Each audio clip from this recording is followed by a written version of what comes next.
still have some more people coming in. Hi, everyone. Welcome to our event.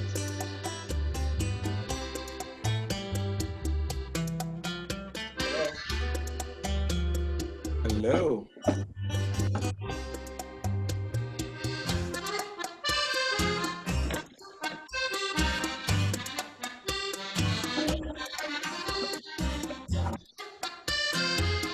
We'll wait a couple more minutes to have people trickle in.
Are you recording, Jessica? Yes, we are. We're good to go. All right, well, hello everyone. We're so happy you guys can join us tonight for our second virtual wine event this year, our expert wine tasting and social hour with Vicente Pina featuring wines from Tuscany. So on behalf of Bryant's Alumni Association, I'd like to welcome you to this evening or late afternoon if you're just joining us from the West Coast. My name is Jessica Dang, class of 2016, and I am the Alumni Communications and Program Officer for the Office of Alumni and Parent Engagement, and I'll be moderating tonight. So by the end of the night, we should be familiar with a few popular wines from Tuscany and some great food pairing options to go along with them. So I hope you were able to prepare a snack or a meal for tonight's wine tasting, and feel free to begin your tasting and meal whenever you like, as Vin takes us on a virtual wine adventure to Tuscany. So before I turn the program over to Vin, I'd like to provide you guys with some tips for tonight's Zoom event. As you probably already noticed, you have been muted, and we ask you to stay muted during this time, and we encourage you to use our chat feature that's located on the bottom of your screen to comment and ask any questions you have during the program. And we will open this event up towards the end of the session for our social hour for free-flow conversations, so feel free to save any questions you have for Vin during that time. For those who've missed our first wine event that was last in May and haven't had the chance to meet Ben, he is a proud graduate of Bryant's class of 1988, and he's also a member of our National Alumni Council. So during the day, Vin is a director at Prudential Financial, but outside of work, he runs Vin de Vin and is a certified wine specialist and educator. So without further ado, I will turn the program over to you, Ben. Thank you so much, Jessica, and thank you for Bryant and the Alumni Association. Hopefully all of you are have some wine in front of you and some food in front of you. I had a feeling that the wines of Tuscany would get a great turnout. And I see my buddy Jim McGee was the first in line, so I know it was gonna be a great time tonight. But I see some other friends here, Sean Kenny, obviously our fearless leader, Robin Ward, who is a wine lover extraordinaire. So hopefully tonight we'll make this as interactive as possible. If you can, just type in the chat. As Jessica said, there'll be a time where we'll open up all the mics, hopefully toward the end, but I'll be asking all of you to engage on the chat.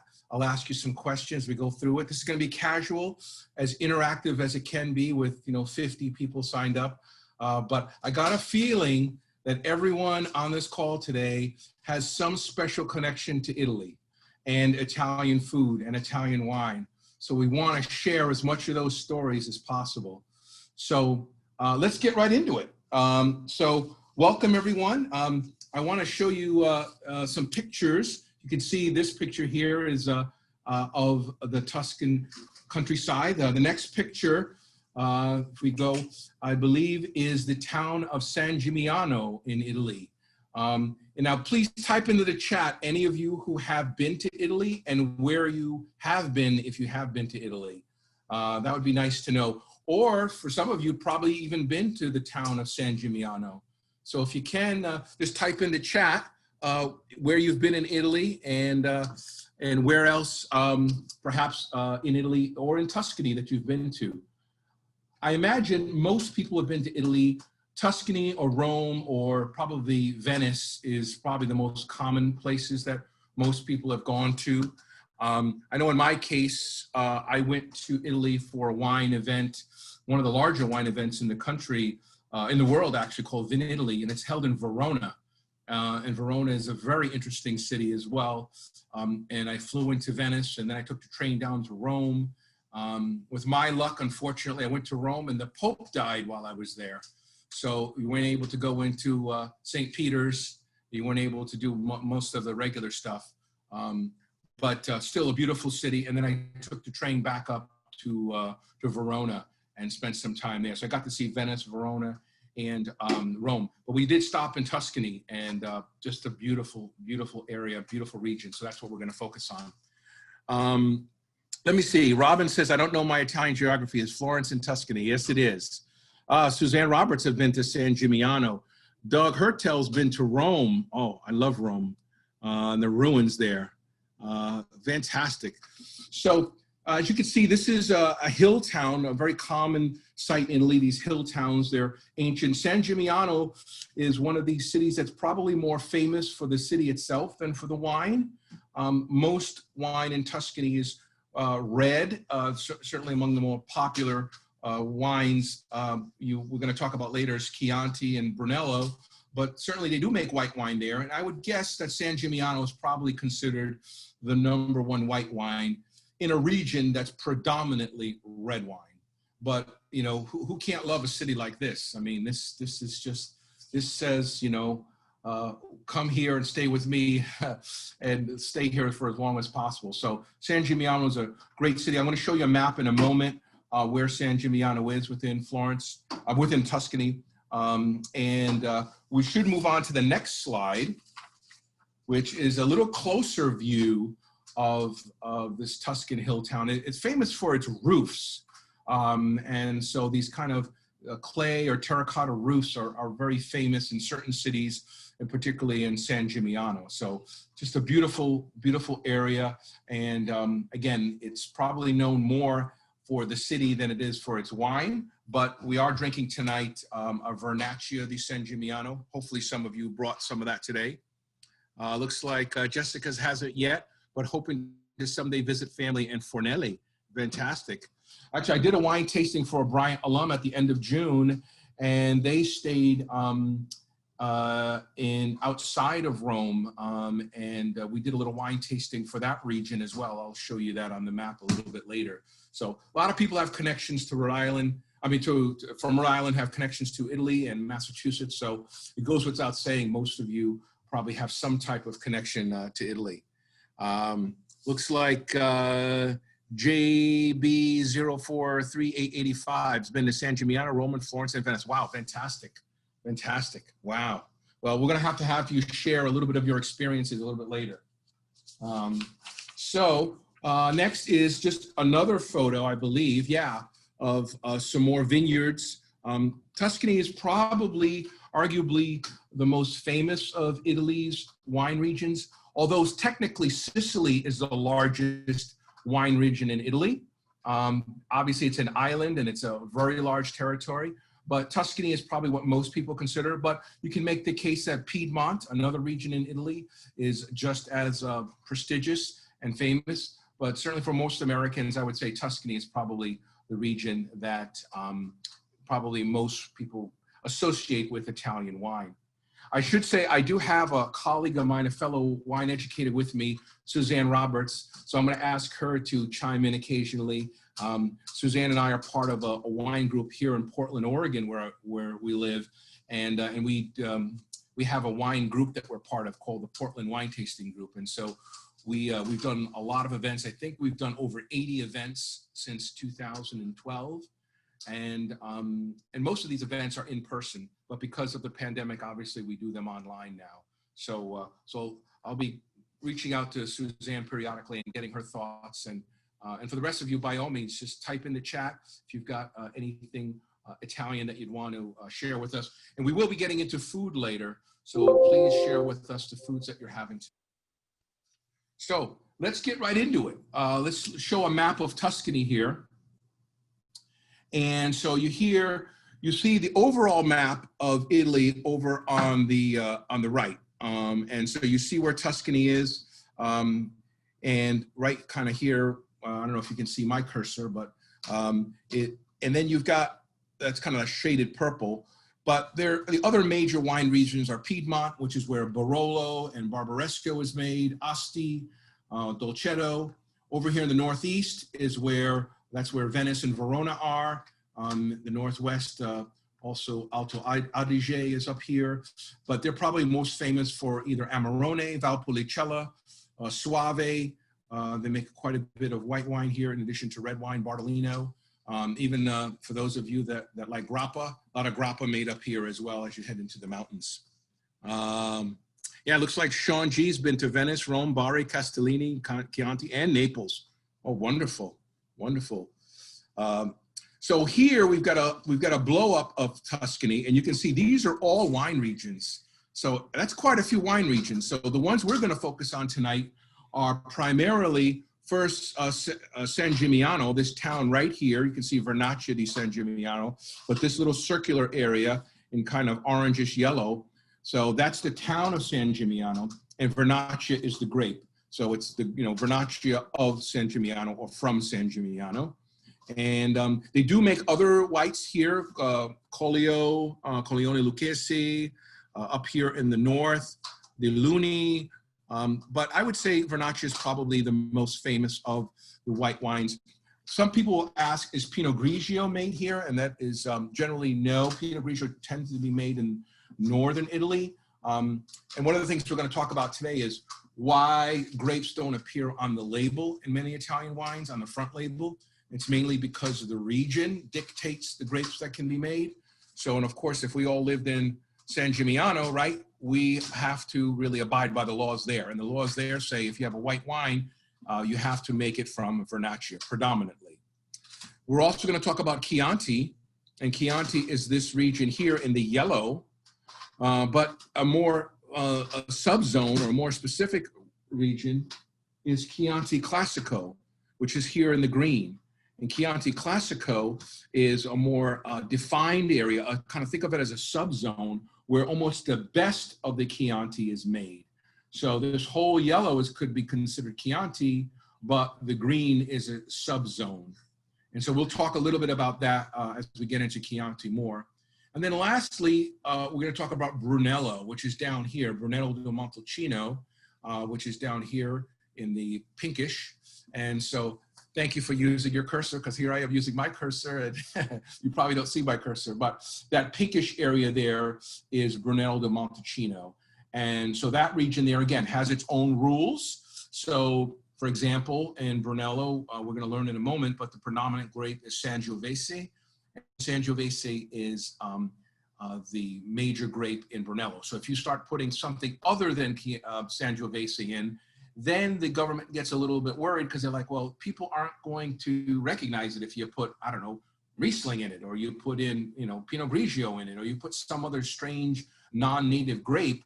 It's not going to make sense, right? I mean, can you imagine going to a restaurant, ordering a Brunello or a Chianti, and something else shows up?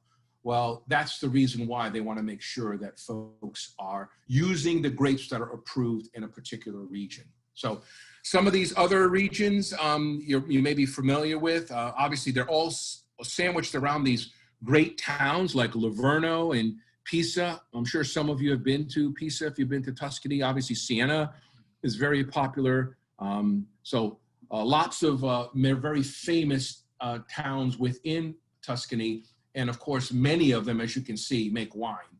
And all of these names here are wine regions or sub-regions within Tuscany, and they all have their own rules as to what kinds of grapes can be made, wines can be made from certain grapes, and also what can be on the label. So we're going to be talking about that a little bit more. So with that, let's kind of get into the basics of tasting and our first wine, which is the Vernaccia. So as I mentioned, wines in Italy and in Europe generally are based on an approved grapes for a particular region. So what you have to do if you're getting into European wines, wines from Italy, France, Spain, you really have to know the region. But the good news is once you know the region, you'll probably know the grape. So for example, we talked about San Gimignano, and I put the phonetic pronunciation there, Gimignano. And it's a hill town in Tuscany, we know that. The approved white grape is Vernaccia. So Vernaccia is the name of the grape. So Vernaccia di San Gimignano, the rule there is that 90% of Vernaccia di San Gimignano has to be made from the Vernaccia grape. So maybe you could put in a little bit of another grape, but for the most part, the government folks want the Vernaccia di San Gimignano to be at least 90%. Of course, you can make it 100% Vernaccia and you'd be well within the rules. So let's try this first wine, the Vernaccia, for those of you that have it. And you might remember from previous wine tastings you've gone to, or maybe to ones that you've done with Bryant that I've been involved with, or other individuals at Bryant. I know Dieter Cam, fellow classmate of 88, also did a wine. He's done a lot of wine events because he's an importer in New York. But basically, you probably remember if you've been to a tasting, really, there are kind of three components. One is the color. So if you can, just take your wine glass and just kind of swirl it around a little bit and take a look at the color. And there's really two things you can take away from wine and color. One is, first, you get a sense of what they call tears or legs. That's that film that comes down the side. Does anyone see that? You swirl it around a little bit and then tip it on its edge, and you'll see like a film going down the side. Does everyone see that? You can type it in the chat.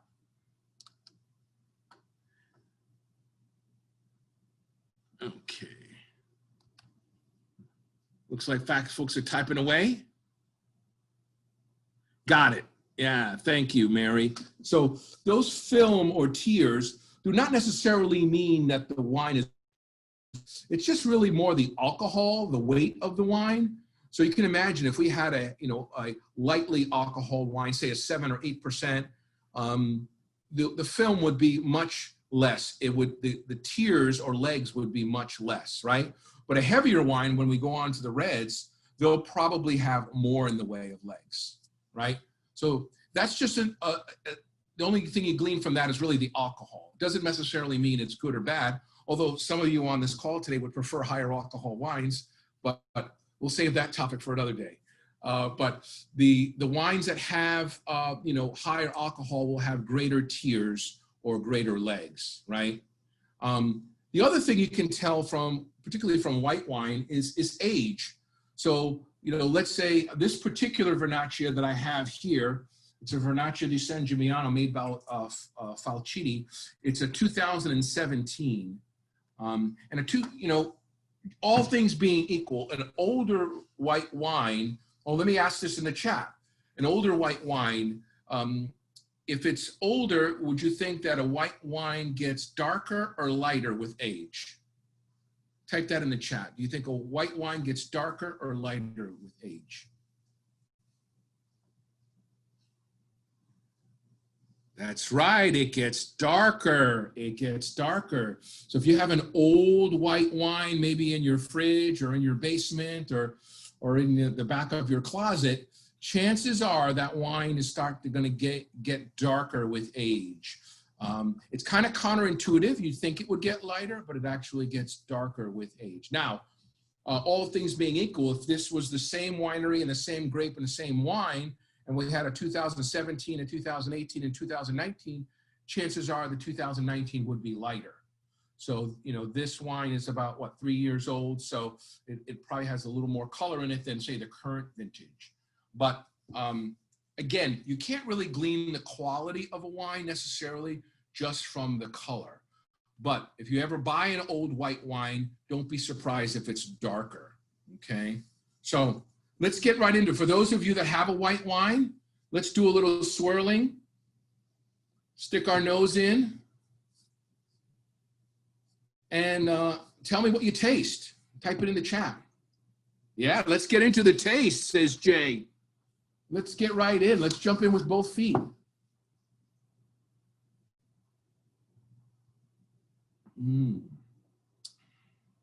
What do we think? One of the things about white wines from Italy, and this includes Pinot Grigio and the Vernaccia, they tend to be, you know, they're not perhaps maybe as distinctive as maybe the red wines, right? When you have a Chianti or Brunello or Amarone, you know, you really know the flavors, and they're very kind of in your face. But in some cases, you know, white wines, particularly from Italy, can sometimes be, you know, not as pronounced. But I wrote down here, some of the flavors include yellow apple, pear, lemon. It does have acidity, and acidity is something that a lot of people aren't kind of 100% comfortable with. But typically acidity is that feeling that the wine has a little bit of kind of acid, or it has a little bit of effervescence to it. So I guess the best example I'd give is some of you may have an old white wine that's kind of gotten flat, or maybe it doesn't have that kind of acidity to it, doesn't have that bounce to it. And that typically means that the wine has, either it had acidity and it's kind of aged and it's gotten, you know, either oxygenated, or perhaps it was a wine that doesn't have a great deal of acidity. For example, a Chardonnay tends to not have a great deal of acidity, but say a Gewürztraminer or maybe a Riesling has more acidity. If you've had any of those wines, you know what I mean. Almost that sensation of that bubbly feeling. So let's check the chat here. Looks like pear, yeah, Doug and Frank, yes. Looks like Catherine Parente's been to Florence, Siena, Pisa, Castellina, Greve, Cortona, San Gimignano, Roma, Venice, Naples, Capri, Positano, Sorrento, Milano. Oh my gosh, I'm so jealous. Wow, that's fantastic. Now, did you bump into George Clooney when you were up there in Milan? I think he has a place up there.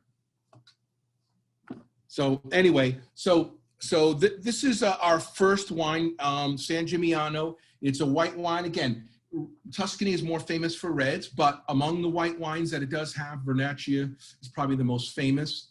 Again, you're getting a little bit of that pear. You know, it has, for me, yeah, it's got pear, maybe a little bit of kind of grapefruit. You know, you can imagine maybe having this maybe with maybe either fish or maybe a pasta with white sauce. We'll talk about food a little bit later, but certainly it's definitely a food that, you know, foods that can go with white wine. All right, let's see what else. We got lemon and pear, says Suzanne. Fantastic, fantastic. All right. So I want to ask folks in the who are on tonight, maybe you can type in what you're having tonight with your food-wise. Maybe you can just type in. I know it's about, what, 6:30 over there, so it's probably pretty close to dinner time. So maybe you can type in what you're having for food, and maybe we can chat about that as we move into the other wines.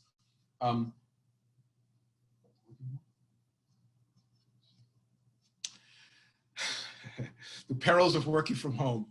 So let's see, eggplant Parmesan chicken, creamy lemony chicken with spinach and artichokes. Oh my gosh, that sounds fantastic. Shane has got pizza, cheese and crackers, guacamole. That's what I have, Doug. I've got Piave cheese, Asiago. I've got some olives. I have some soppressata, and I've got some crackers. Oh, fantastic. Robin's got cheese and crackers. Melons wrapped in prosciutto. That's classic, Linda. Classic. Fantastic. Melons wrapped in, oh yeah, fantastic. Salami, Italian ham, and crackers. Sean, perfect. Perfect. That's exactly what I did. I went to the store yesterday, and that's exactly what I picked up. And the cheese is so good. Italian cheese. We could do a whole thing on just Italian cheese.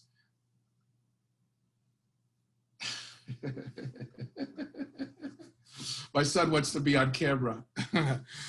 Tuscan style beans and Italian sausage. Oh, Linda, that sounds fantastic. Wow. Wow.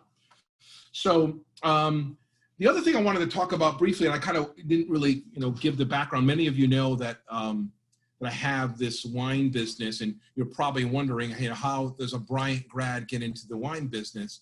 And initially, I worked, and I still do, in finance, and I worked in the Hartford area, but we had a little wine group that met in the office back in the 90s, and we would get together once a month, a bunch of us in the office, and taste wine.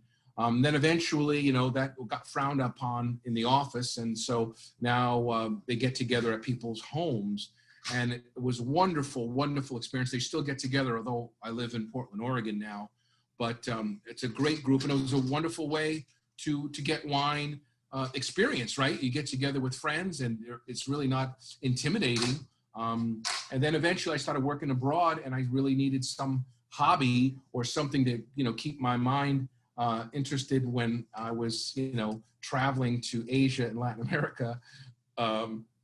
And so wine was a perfect thing to get into on those long flights. So eventually I started the business, I want to say 1996 or 97.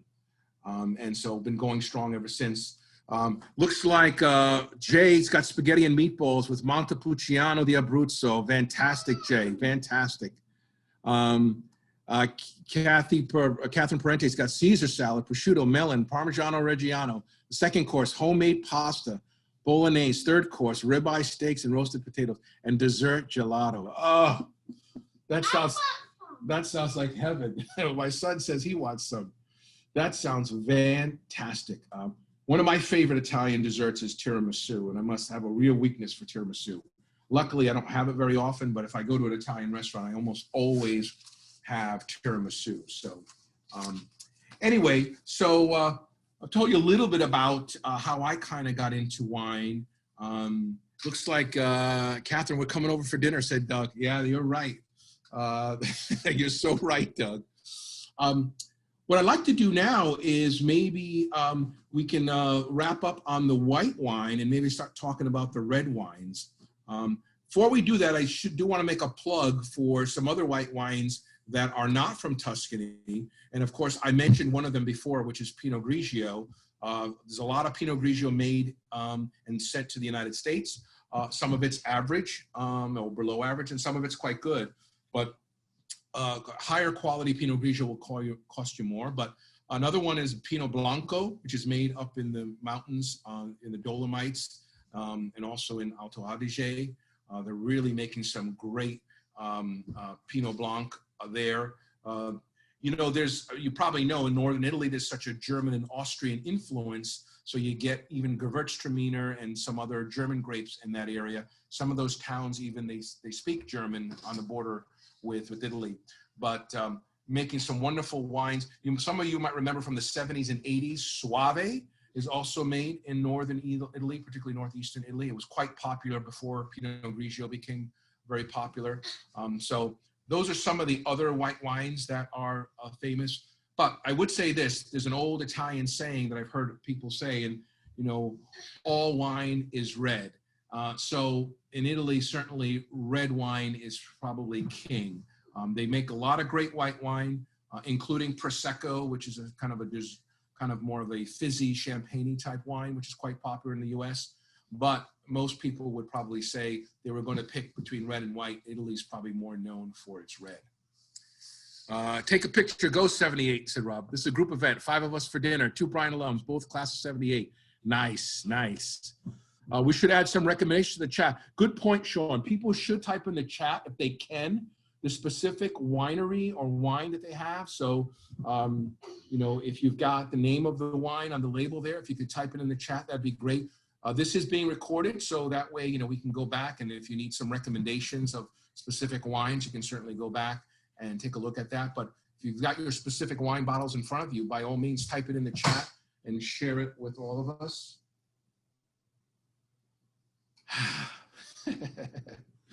So with that, let's see here. Sean, Leonardo di Oro, Vino Nobile di Montepulciano. Great. 20-year-old Chianti I found in my cellar. Now I imagine the color of that, Robin. I'd love to know the color of that. Looks like Mary Hurley's got the Tenuta di Ranieri Reserva 2016 Chianti Classico. Fantastic. Wow. We've got some great wines here. Well, speaking of Chianti, why don't we move on to the next wine? I did want to ask one of the people, I wanted to ask Suzanne a quick question. She spent some time in Tuscany, and maybe she can tell us a little bit about her wine experience there, being a wine professional, but also being a visitor to that region. So Suzanne, just tell us a little bit about your experience in Tuscany from a wine and food perspective. Yes, well, we actually started our trip in on the coast in oh, I'm blanking on the name, the Mediterranean coast, and Cinque Terre, that's it. And I noticed, and then we traveled on into Tuscany, I noticed we had a lot of white. It was still sort of warm there. And we had 3 whites that all started with a V. Vernaccia, Vermentino, and which is a similar, it's a dry white wine kind of coming from Sardinia area. And Verdicchio was the third. So I just fell in love with the white wines of Italy when I was there. And we found that often we would go to little cafes, and the wine was actually cheaper than getting a glass of water. So that was often our choice. And then for dinner, I find that often in the U.S., whatever the house wine is on the menu is not one that I particularly will want. But in Italy, that's the one you should get. They really put a lot more attention into that the wine is from that region, that it goes with the food that you're having. And so that was a good lesson to learn early on, so I didn't make that mistake too many times. There was a lot of seafood, a lot of anchovies we had, especially in the coastal town. And in Tuscany, it was more beef and meat. So, and pecorino cheese was one of our favorites. Well, I'm with you, Suzanne. It really is interesting. You know, in America, we kind of think of farm to fresh or local as being, you know, something fairly new. But in Italy, you're absolutely right. The wine is made probably within a mile or 2 or 3 of where you're, you know, drinking it, or, you know, certainly the food is made oftentimes right out back or close by. So, you know, the whole idea that you're eating and drinking local is just natural there. So, looks like Jessica's drinking a Chianti Classico Basilica Cafaggio Vendimia 2015. So the other thing that's real interesting in what you said, Suzanne, is that, you know, you've got this one region, Tuscany, part of it's coastal and part of it's interior. So the coastal parts, obviously, you can, you're going to get more of that seafood influence. And where you go in the interior, you're going to get more of the meat and more of the heavier types of food. So thank you for sharing that. So let's move right on to Chianti, which arguably might be the most famous red wine in Italy. And Chianti is a region, you know, think a subzone, or think like maybe a county in the US. It's a region, subzone of Tuscany. The approved red grape in this zone known as Chianti is the grape called Sangiovese. So if you have a red wine and it has Chianti on the label, a majority of the wine 80% must be made from the Sangiovese grape. So if we were all in Tuscany right now, and we were making a wine together, we would have to make, if we're going to put Chianti, if we're going to make a Chianti, we have to make it with at least 80% Sangiovese. Now, with that said, they do make other grapes and other wines in Chianti. Some of you might be familiar with Super Tuscans, or what they call IGT wines. And those are wines that are made from not traditional grapes of that region. So a non-traditional grape might be Merlot, right? Or might be Cabernet Sauvignon or Syrah. And so the Italian marketers and their importers and their distributors came up with this idea of Super Tuscan, making it sound like it was even better than normal Tuscan wines. But if you read about Super Tuscan, or you read about it, it will not say Super Tuscan on the label, but it will say something along the lines of IGT, which is, I guess it's Indicazione Geografica Tipica. And it simply means that the grapes in that wine, in that bottle, are non-traditional grapes to that region. So if we made a wine from, say, 50% Sangiovese and 50% Merlot, we could not call it Chianti, right? Because it's below the 80% that's required to call it Chianti.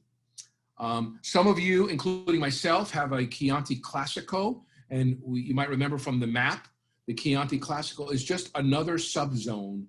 Think of it as really a better zone, a more specific zone where the best grapes, the best conditions are, and so that is considered Classico. And then Reserva has to do with aging. Typically, Reserva will mean anywhere from 3 years or longer of aging. Some of you might remember Italian wines from years ago would always be kind of tannic or really dry, and some people would be wouldn't really like it. Gee, I had that wine and I didn't get a lot of flavor, just too dry. Part of it is because some of these wines, particularly with Sangiovese, they have high tannins. Tannins are those things that make your tongue feel dry.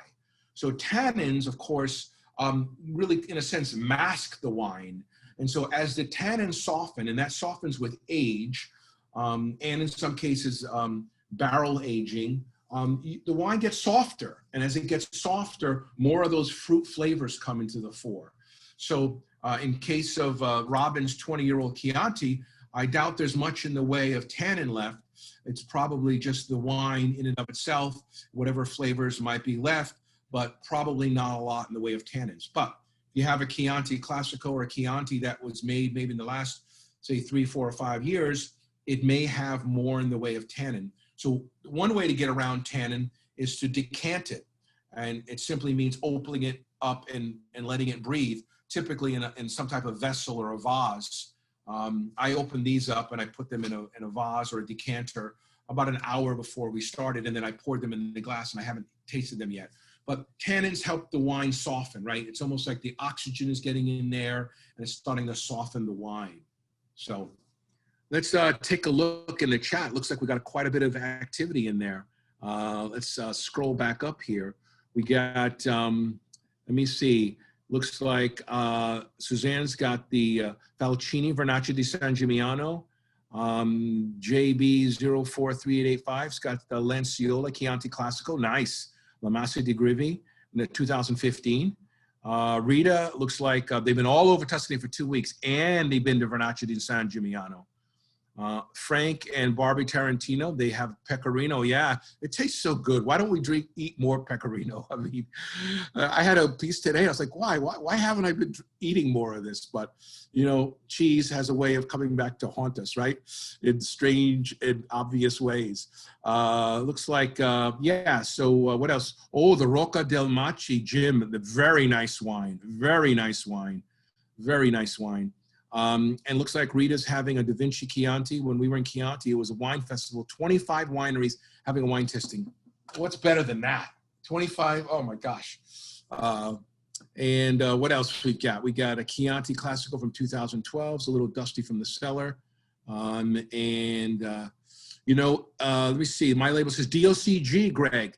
Yeah, DOCG, right. Great question. So as you can imagine, in Europe, they take their wines seriously. And I'm not saying in America we don't, but where you live, where I live, we could almost, plant grapes in our backyard if we lived somewhere where they grew well, and we could make any wine we want. There really aren't any rules in the US in that respect, right? We make a wine in Massachusetts, we make a wine in Massachusetts. There are no laws that say, well, I can't grow, Sangiovese in, Westport, Mass, you know what I mean, or Brockton. No, there's no such rules. But in Italy, France, Spain, there are those rules. And so the DOCG is their version of the wine laws. There's various levels, but the top level is DOCG, which I believe means, well, I'll do it in English.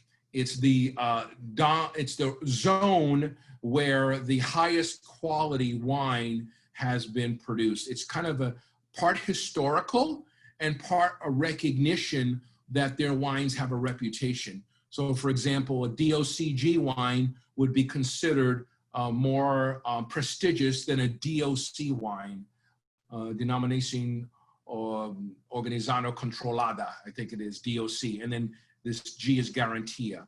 But it basically means, in our terms, that DOCG is considered a more prestigious designation for the region and the wine. So think of wine as having different levels, and probably the most basic level is what they call table wine or vino di tavola. And then you would have gradually higher quality wines. And it's the same in France.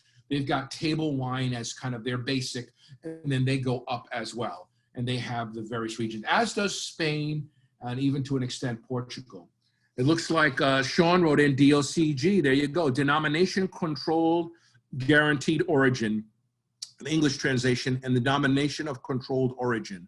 So it's basically their way of saying that we have some idea of the quality of the wine being produced. So I'll give an example. Let's say a DOCG wine in the US might be, say, a subzone of Napa Valley. Napa Valley might be too hard for it to be DOCG, but it might be a DOC, kind of a prestigious wine region. But if you think about it, Napa Valley's huge. So maybe a subzone, maybe like Healdsburg or St. Helena, or maybe Knights Valley or Atlas Peak. Some of those subzones are really more prestigious if you think about it. So great question. And thank you for the answer, Sean.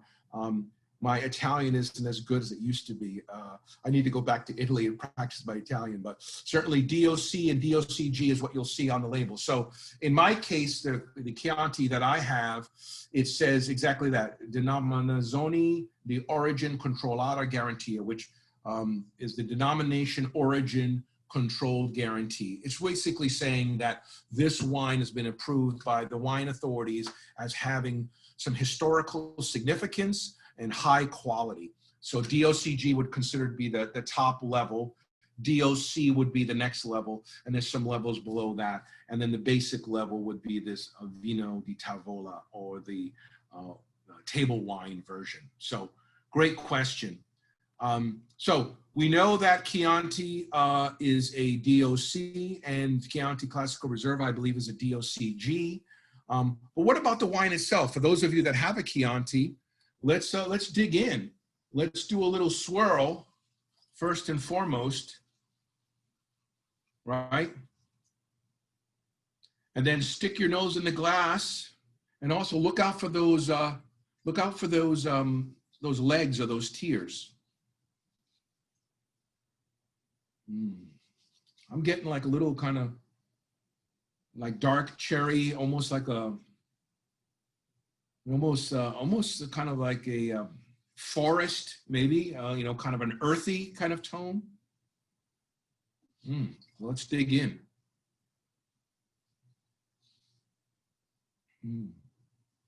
Very nice. Oaky. Greg, yeah. Vin, my husband prefers his wines a little cool. Is there a good temp for Chianti? That's a great point, Robin. So America has a bit of a reputation for serving their white wines too cold and their red wines too warm. And some people will almost look at you strangely if you were to put a red wine in the fridge or even put a cube of ice in it. But that's common in Europe.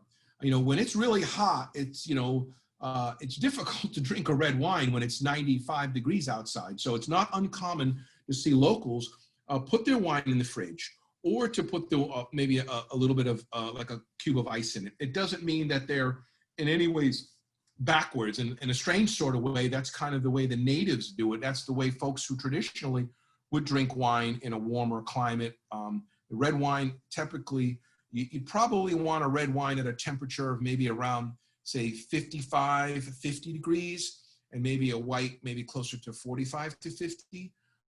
What I like to do is keep my keep my red wines in the fridge, and then maybe an hour before I have it, I'll come out. Because if you think about it, in the fridge, it's going to be around 40 to 45 anyway, right? We don't keep our fridges much cooler than, I would say, 40 or 45.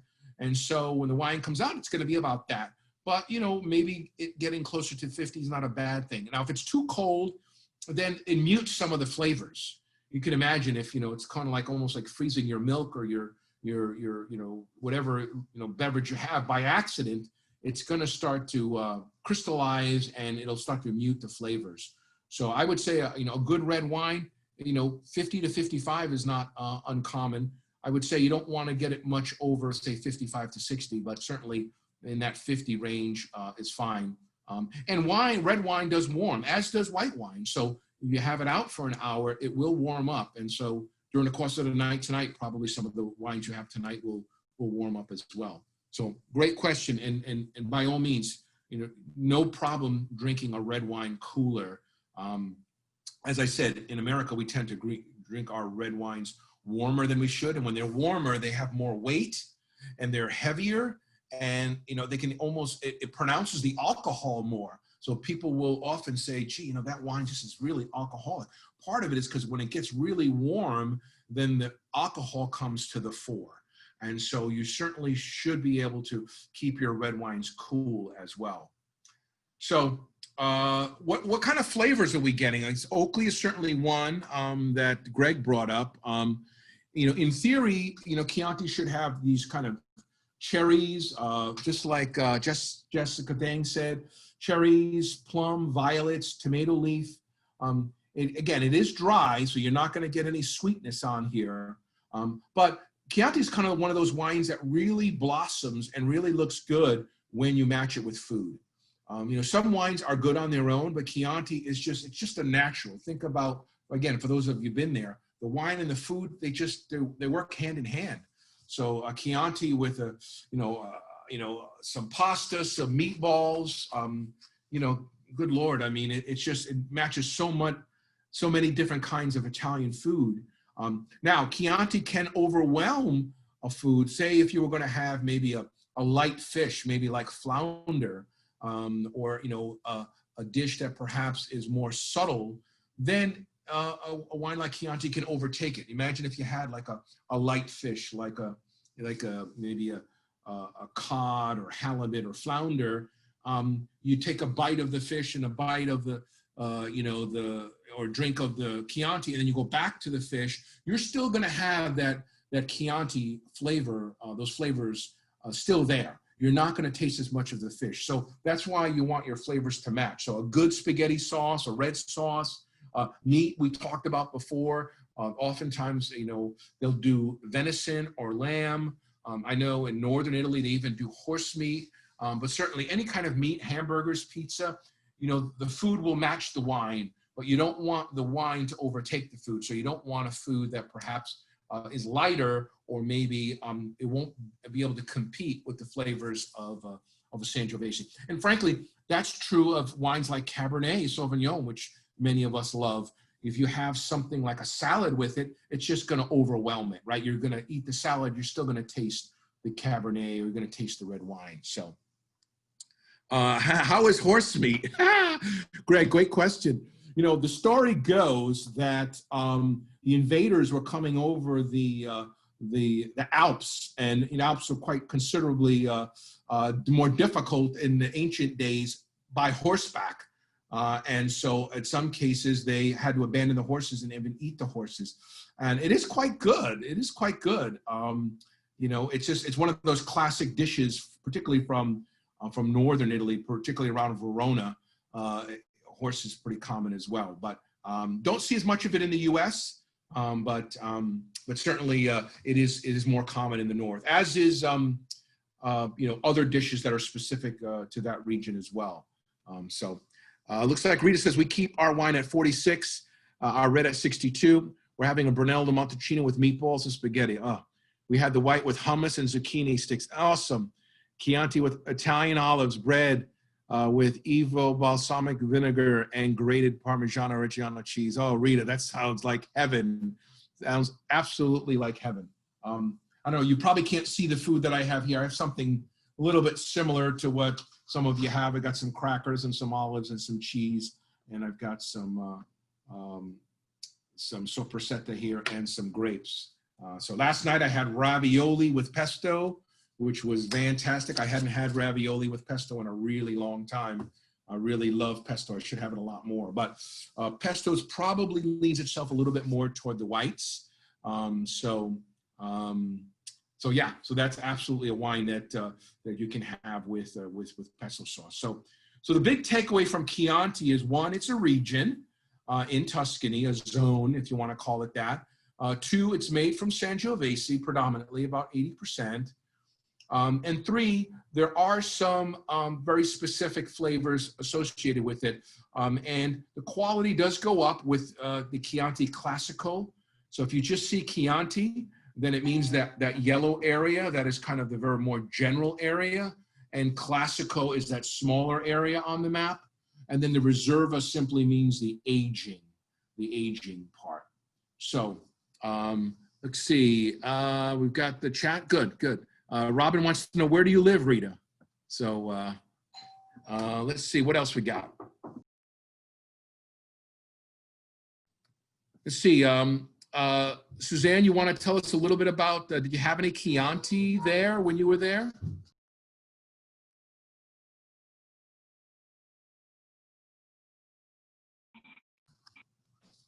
Did they unmute you? I'm sorry, what was the question? It's from Chianti. I heard that. You had some Chianti when you were there, right? What was? Yeah, Chianti. Did you have some Chianti while you were in Oh, Tuscany? yeah. Probably did. Yeah. Just, and again, just kind of a household. I did, definitely. With just wonderful pasta dishes and steak and just all the wonderful foods. I could go on about just all the, tomato-based food is really good.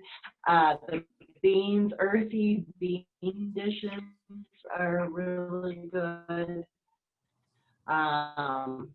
If you're a vegetarian, mushrooms also, just things that are earthy and or tomatoey and very savory or smoked.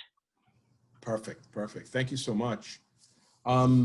So what I'd like to do now is we're going to move on to the Brunello, which is kind of our last wine. And one of the most often questions that I get, and many wine people get, is, why is it that in Tuscany you have the Sangiovese grape, but they make it and they name it different things, right? So we know Chianti predominantly is made from the Sangiovese grape. Brunello is also made from the Sangiovese grape. Now, there are some differences. Brunello is typically 100% Sangiovese. So you can't blend in another grape with Brunello. So with Chianti, maybe you could blend in, up to 20% of other grapes, but Brunello is 100%. Now, why do they do that? Because the wine authorities in Brunello, that region, want there to be a certain quality or certain expectation of the kind of wine they're going to have. So when you have a Brunello, they don't want you to have anything other than 100% Sangiovese. So Brunello tends to be have more of kind of the wild strawberries, cranberries, licorice. It does have that earthy element, and it is dry as well, so you're never going to get a sweet Brunello. I did type in there the pronunciation because obviously it's in Italian, so Brunello di Montalcino is the name, and it's a little more southerly than Chianti, a little warmer, And so you get a little bit more intensity on the flavors.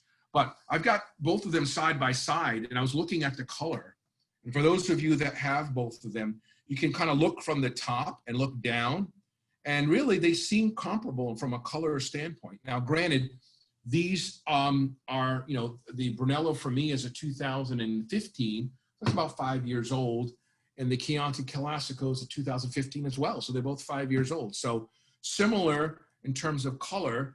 Again, Brunello is 100%. So let's dive in. Let's swirl. Look at the legs. You know, and obviously it's a wine that has alcohol. Let's take a look. You might even look on your bottle. Mine says on the Brunello is 14.5% alcohol, so that's not insignificant.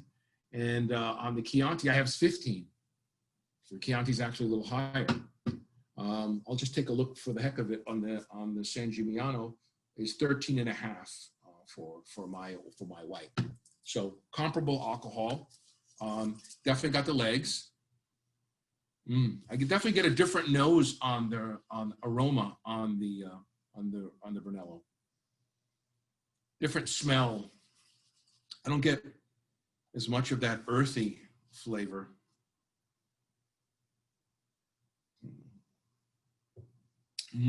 Wow, that's smooth. That's really smooth. That's a nice wine. That Brunello is a really nice wine. Anyone else have Brunello? And tell me what your thoughts are. Doug's definitely got a Brunello, and it looks like they like it. I can tell by the look on his face. It's good. Yeah, you know, right? A picture says 1,000 words, right? It looks good, and looks like Frank and Barb have a Moccoli Brunello di Montalcino 2013. Very nice. Very nice. Yeah, you know, something a little more refined about Brunello. Brunello will also cost you a bit more. For those of you that are Brunello fans, you already know that. Brunello will typically cost you a bit more than Chianti, but still very good wine. You know, again, has the big takeaway with Brunello is that it's 100% Sangiovese.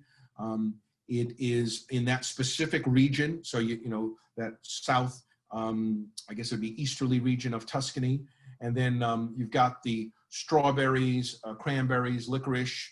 And again, it's dry. You're not going to get a sweet version. So very smooth. Yeah, that's a really good point, Jim. That's the thing about Brunello. It's very, very smooth. If we go to the next slide, we can talk a little bit about some of the aromas that we were talking about a moment ago. So this is a wine aroma wheel.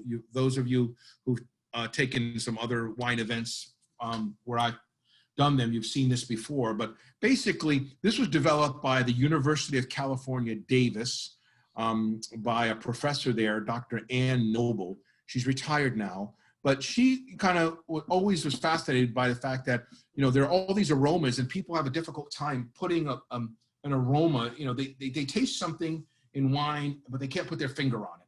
So here, it's a way of breaking it down. So if you look at this inner circle here, you see things like chemical, you see, you know, earthy, woody, you've got caramel, nutty, and we can send this to you for any of you that would like a copy of this. Fruity, of course, spicy, floral, etc. So those are kind of the general flavors, but then you start going out and it breaks down earthy, say into earthy or moldy, right? Or in the fruity, it goes into citrus, which would be grapefruit or lemon. Then you got berries like blackberry, raspberry. Then you've got tree fruit, which are cherry, apricots, peach. And then you got tropical fruits, pineapple, melon, banana. And then you've got, you know, strawberry jam and raisin and some other flavors. So this can help, you know, put a finger on some of those aromas.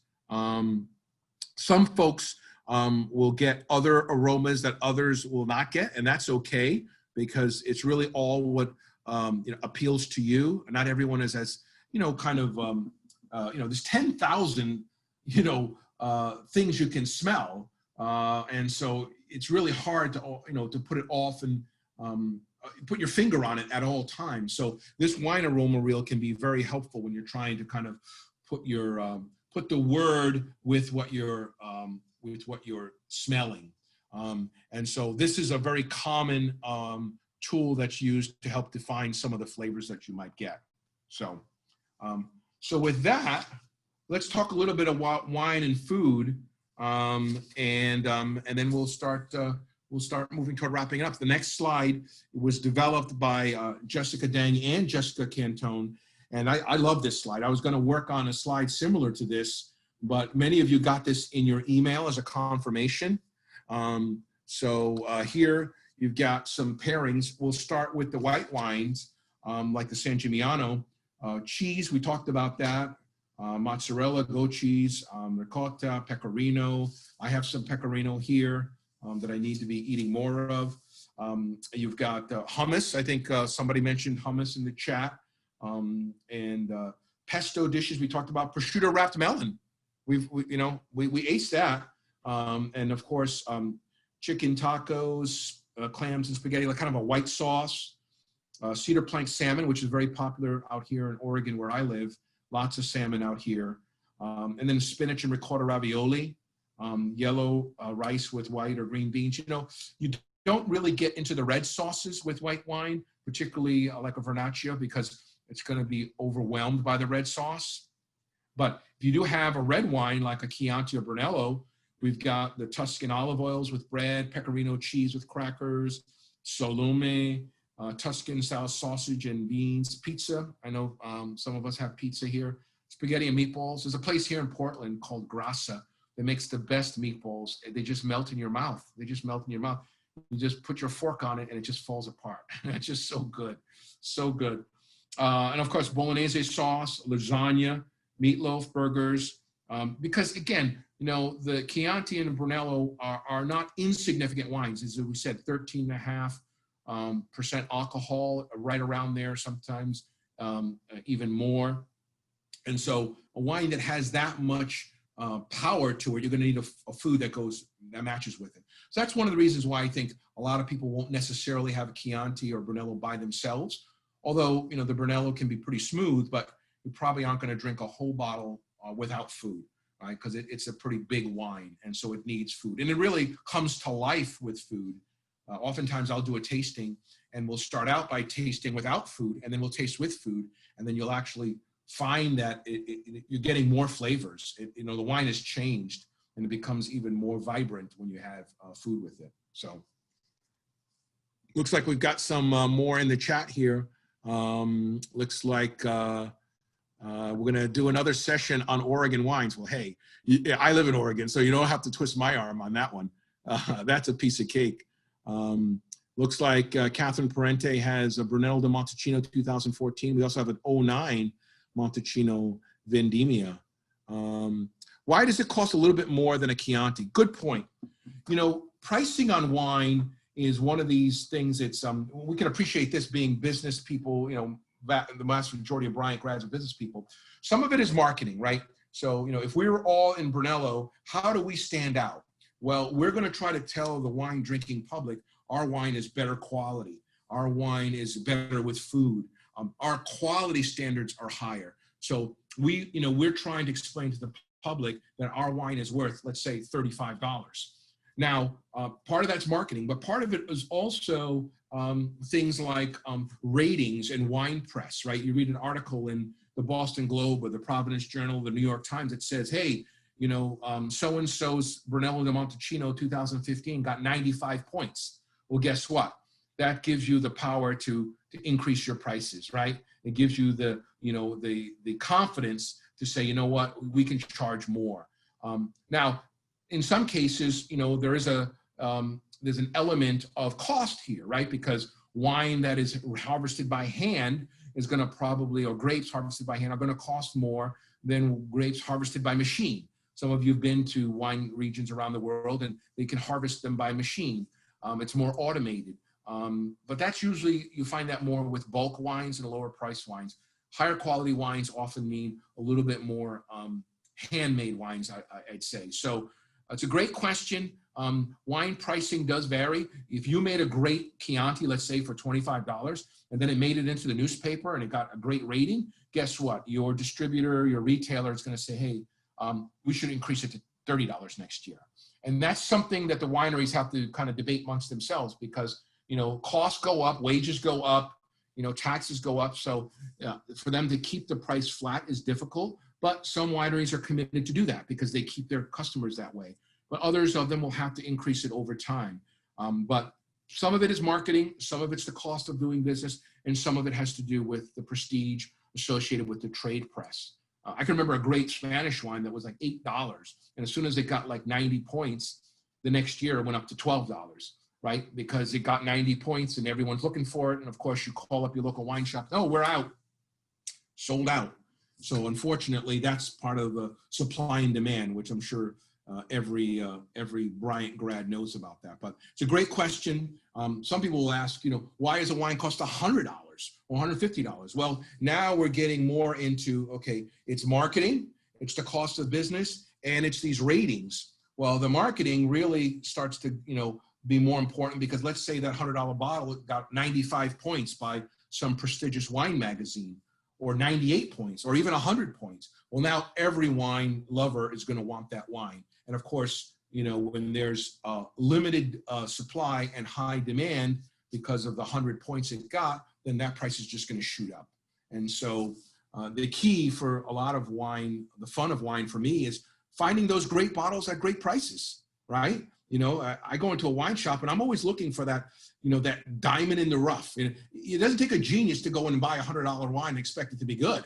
I want to buy the $15 bottle that tastes like it's a $100 bottle, you know, or the $10 bottle. But, you know, you got to go into a wine shop, and I go and I spend a long time. I'm not a big shopper like most men aren't, but wine shops is where I could spend an hour or two or more in a wine shop. Because in my mind, I'm trying to figure out, okay, is that a great price for that Chianti? It's a 2015, it's $15. Maybe if I'm lucky, the wine shop priced it wrong, and maybe I'll get away with a steal. They meant to put 51, but they put 15 down, and maybe I could buy a whole bunch of it. But that's kind of what goes through my head. I'm looking for a great bottle of wine at a reasonable price. There's another tool that you can use called winesearcher.com. And if you type in the wine that you're looking for, it'll tell you everywhere in the country that it's available. It's really what the retailers use to communicate to the public where the wines are. The distributors like it too, because it helps people realize that a particular wine just isn't in your town. It might be in another town or another state. So of course, not every wine can be in every state. So maybe a wine that you read about in the newspaper, you look it up on winesearcher.com, it may not be in Massachusetts, it might be in Rhode Island, or it might be in Connecticut, or it might be in New York. But that's only because, you know, it's got a limited amount of wine in an unlimited amount of cities. So we can't find every wine in every city in America. It doesn't work that way. So particularly wines that are imported, it's a limited number. So luckily where you all live, it's a great place for Italian wine, right? Because between Boston and New York, I mean, in New Jersey, you know, there's just a lot of great Italian wines.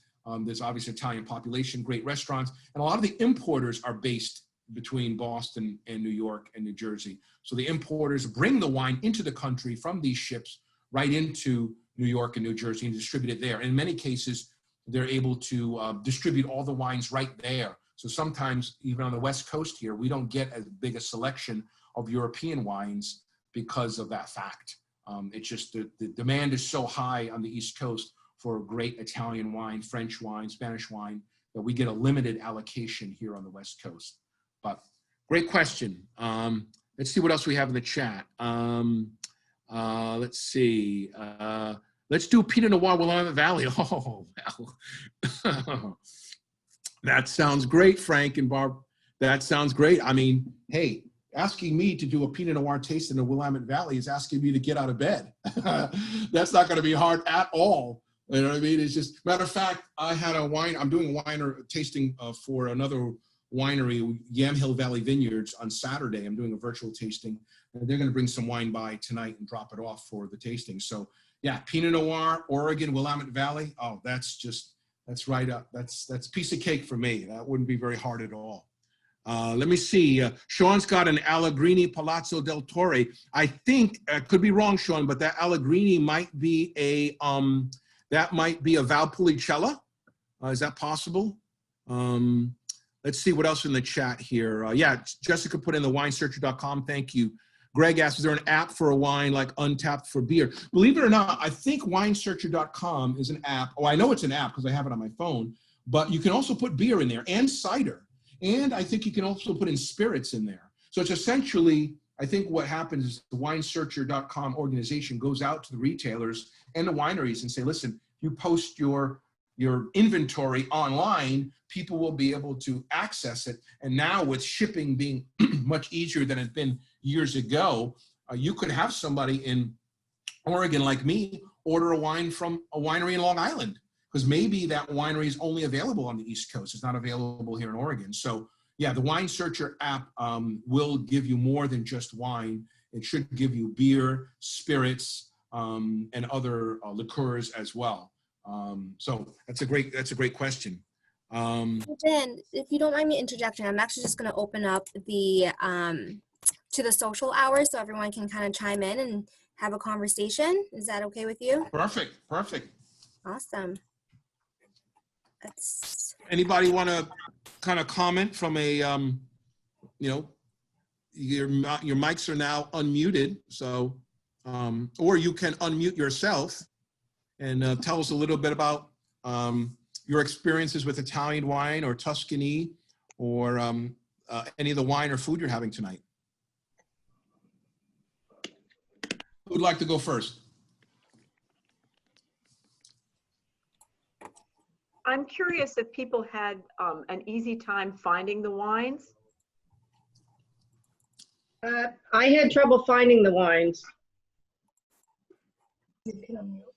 The reds or the whites? Oh, both. So I just substituted. I was actually in Manhattan the other day, and I should have tried. I should have tried to pick it up while I was there, and I didn't even think about it. And so I was somewhere on the island. I probably needed to go to multiple stores to find it. Yeah, I didn't have time to go to the big wine store in Rhode Island. And Vin, I tried to look online. I thought there was an easy way online to find out where you could find wines. Is there maybe you gave this already, is there a website? Because I just went down the cellar and found the old Chianti. Jessica typed it in the in the chat. It's Okay, great. wine.com. Yeah, down by us, Vin, I was able to go on to Total Wine, and it told me what aisle it was in and what side of the aisle it was on. Oh. However, since I waited till the last minute, I wouldn't have been able to pick it up until tomorrow morning. So I actually had to drive out and go pick it up. Yeah, well, Total Wine is kind of an option for those states that have it. We don't have wine here in Oregon. I don't have anything. There's one in Vancouver, Washington. Really slicker. And they have become a major player in the wine industry just over the last 20 years. And in some cases, they'll buy all the wine of a winery. So in a sense, you can only get that wine from Total Wine. They'll buy the whole allotment from that one winery. And that's Total Wine's the only place you can get it in the US. So they have a lot of buying power. And so certainly if you have a Total Wine in your area, that would be a good place to go. But the average wine shop in the US, I would have to believe, would carry a Chianti, right? It's straightforward. I don't think a Chianti is that difficult to find. Now, Chianti Classico or a Chianti Classico Reserva, that might be a little harder, but I think the average wine shop should have a Chianti. Brunello, again, maybe a little less common, but certainly not uncommon for Tuscany. So, Price makes it less common. anyone else want to chime in what they had? I know, Doug, you and your wife seem to be wine experts over there. So I'd love to hear from you. Oh, yeah. At least you're wine drinking experts. Let's make sure you're unmuted, though. The next one. Hey, Robin, what's the big wine store in Rhode Island you're talking about? You're muted, Robin. We like to go to Town Wine. We go to their tastings. Ah, And, we found that we had about 8 bottles of Chianti in the cellar. We had no idea we had so much Chianti, but it's because we went to an Italian tasting probably years ago. But I think we have a Total Wine in Rhode Island, right? That's a local chain, right, Jim? There's Total Wines around here. Haven't heard of Total Wine? Oh, do you know where that is? Yeah. I know there's one outside Boston. From Astor Wines. You want to tell State them New York. And Sean asked about Max. That's the only place I had time to go. They didn't have it. I can give Don't them they have any brilliant students over there? I'm not fussing. This is Frank. Total Wines delivers also, just to let you know. but not in Rhode Island, I don't think. They do in Florida. Oh, okay. Catherine, where did you get your wine? Did you get it locally? From a place called Astor, A-S-T-O-R, Wines. It's a distributor in upstate New York. And they delivered it. They delivered to Rhode Island? Really? Wow. They did to a business location in Middletown, Rhode Island. You just have to sign.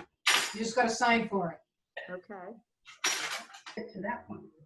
I'd love to hear from Doug and his wife about their wines and if they've been to Italy. I suspect they've been to Italy.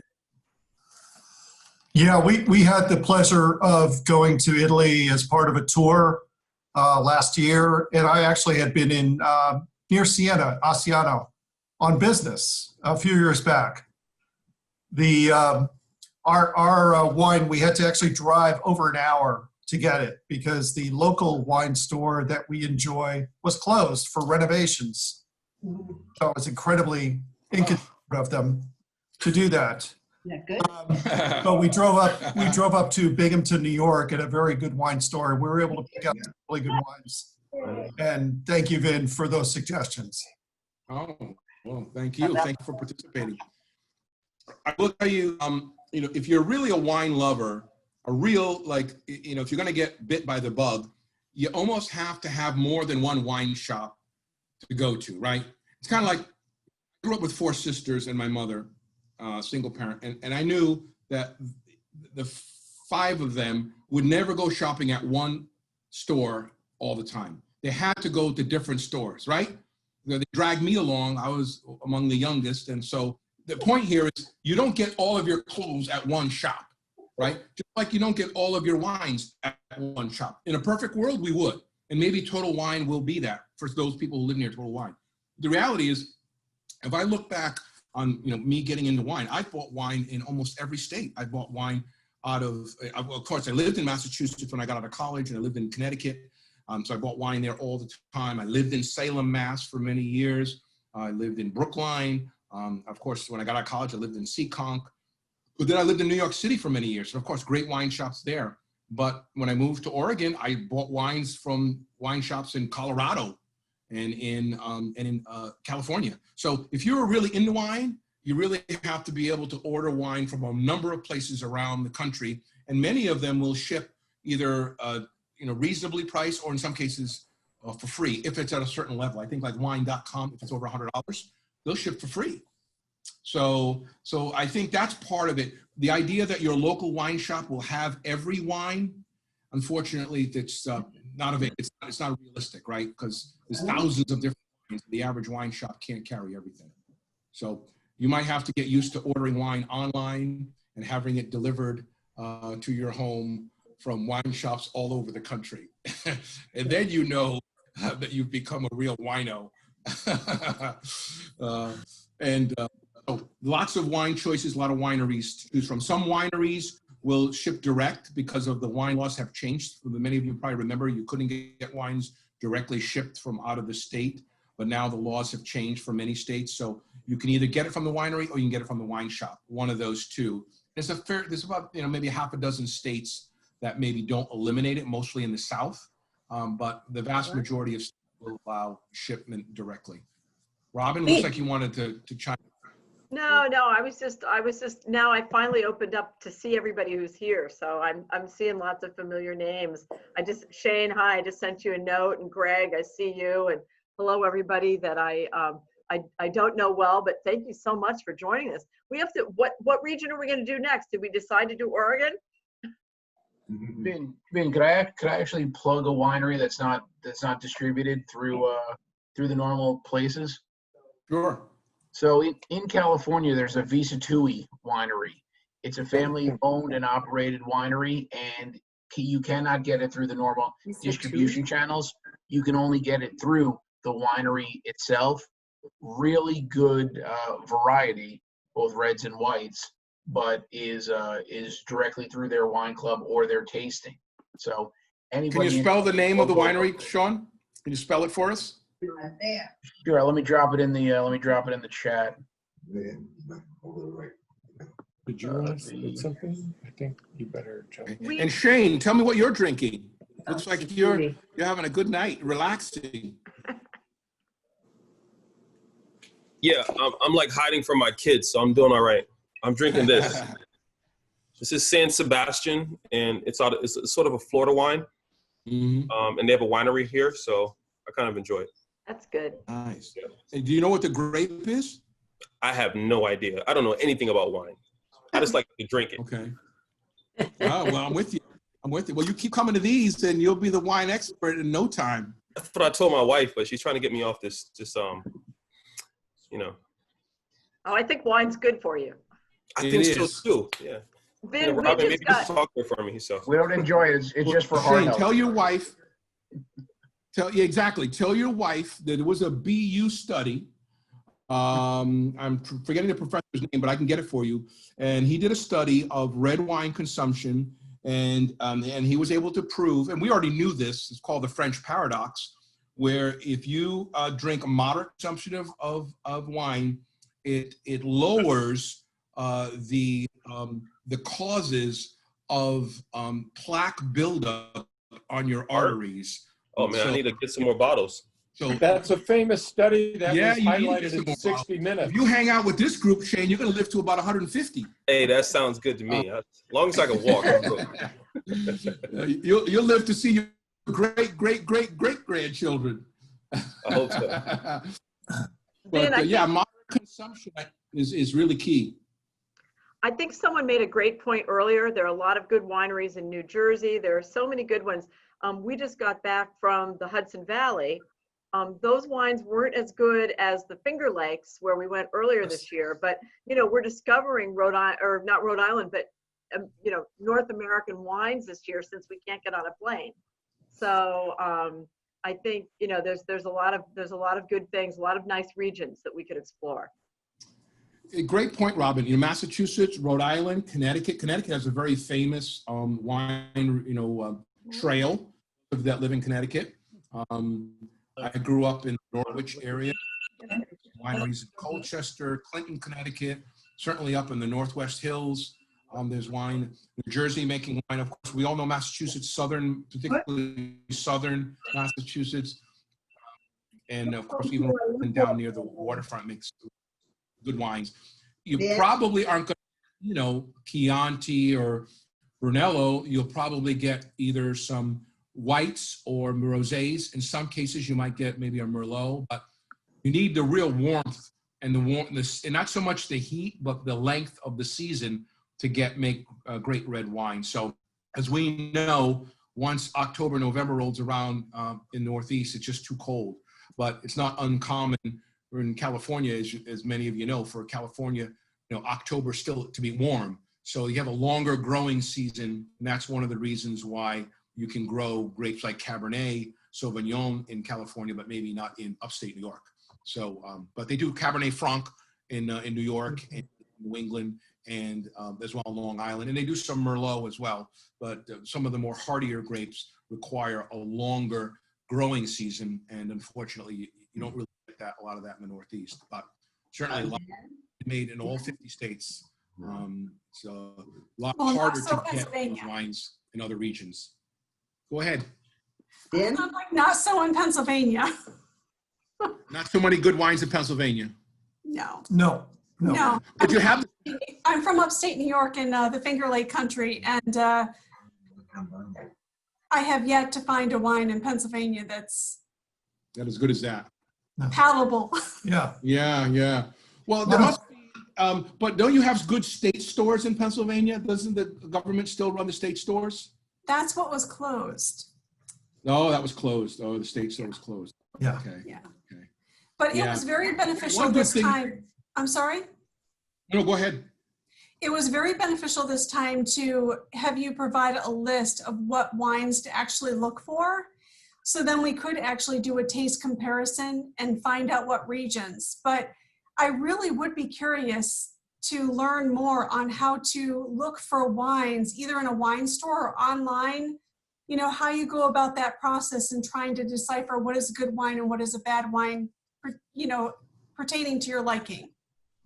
I'd love to do that. I mean, Yes. in a way, it's almost like let's say we're all together and there was no pandemic and we all got together at a wine shop and they let us walk in and they let us kind of do our thing, right? We'd stay there for an hour and we'd kind of, you know, we'd learn from each other, right? Maybe we'd go to the French section and we would kind of break down France, right? We'd go, well, here's Burgundy. Burgundy is Pinot Noir.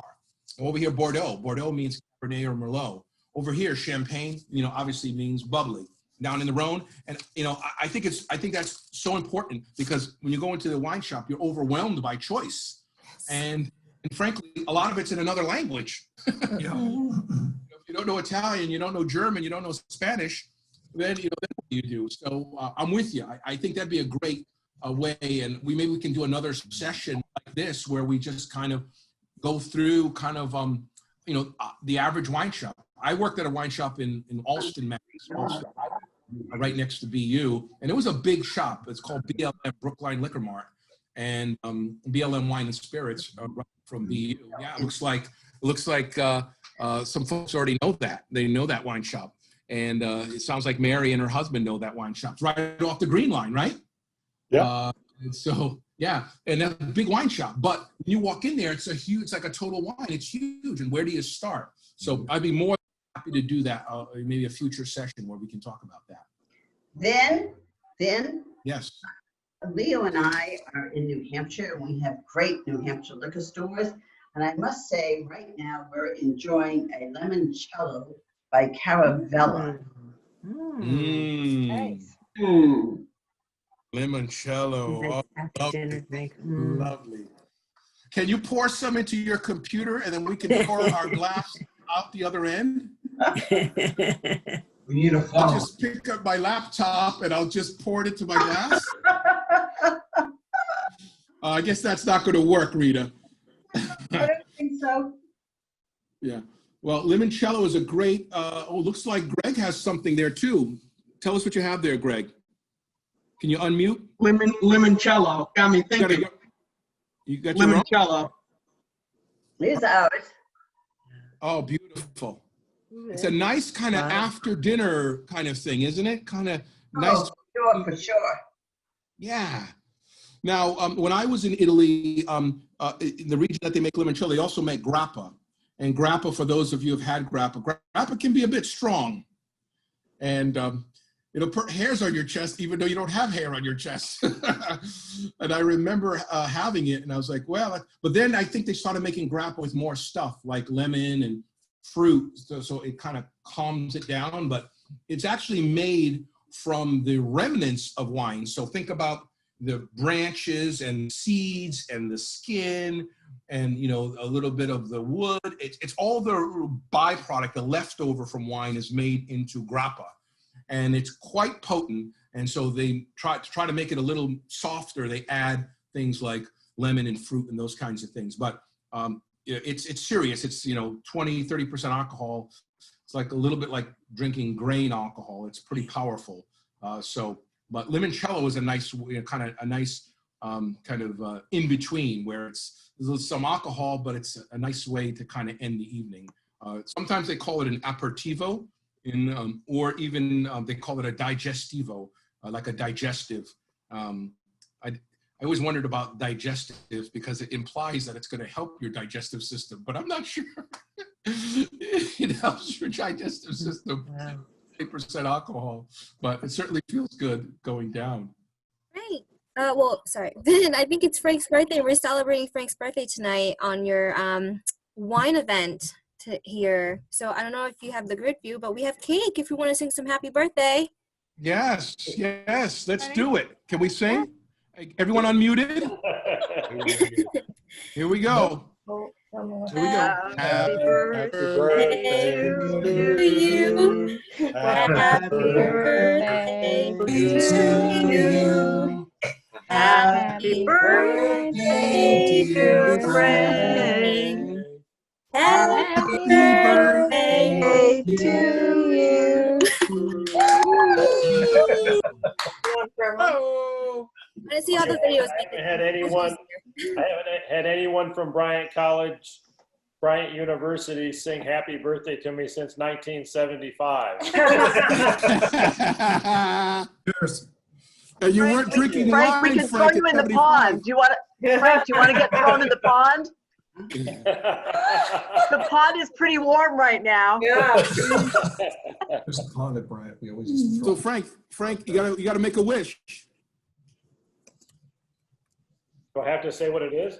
No. Make a wish and blow it out. Okay. All right. I know it's Wish gonna for more wine. All right. Thank you, Now, Frank, I think I know what you wished for. You wished for a case of Brunello di Montalcino. Yeah, there you go. That would work. All right, guys, we are getting close to the 8 o'clock mark, and I hate to be the person to have to end this wonderful and educational night, but why don't we do a last toast for 1, Frank's birthday, and 2, thank you for Vin for such a great night. It was so much fun. And Jess Cantone here will help us take a picture, if that's okay. So if everyone can fill the glass and raise the glass for a good minute. Everyone got a wine in their glass? I got something. Something. All right, Jess, you're Everybody gonna have got to tell us when. wine? Ready? 3, 2, 1. Cheers. Cheers. Cheers. Great. Thank you. Awesome, guys. Well, this is recorded, so we will send a thank you email to everyone who attended tonight, so you guys can review this at your leisure, but we'll also save the chat and hopefully put all the recommendations onto a list so you guys can have that, and also send out a couple more things along your way. But I really hope you guys enjoyed tonight. It was a lot of fun. Thank you for attending, and thank you, Vin, for hosting. Screenshot. Thank you, Jess. Thank you, Jessica. Thank you, Robin. Thank you all. Hopefully we'll do it again soon. And be well and drink lots of wine. Thank you, Vin. Thanks, man. Thank you. This was great. Thank you. Thank you. Fun. Thank you. Bye. Good night, everyone. Good night, everyone. Good night, guys. Good night. Good. Just shut down.